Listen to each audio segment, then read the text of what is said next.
حدیث نمبر 5532۔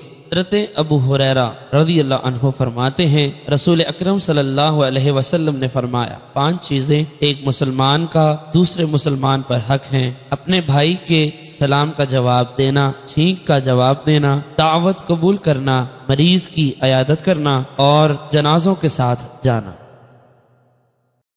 حدیث نمبر 5533۔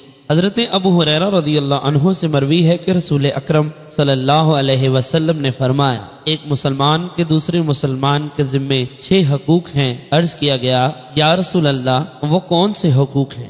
آپ نے فرمایا جب تم اس سے ملاقات کرو تو سلام کہو، اور جب وہ تمہیں دعوت دے تو اسے قبول کرو، جب تم سے نصیحت طلب کرے تو اس کو نصیحت کرو، جب اسے چھینک آئے اور وہ اللہ تعالیٰ کی حمد کرے تو جواب میں یرحمکم اللہ کہو، جب وہ بیمار ہو جائے تو اس کی بیماری پرسی، اور جب وہ مر جائے تو اس کے جنازے کے پیچھے چلو۔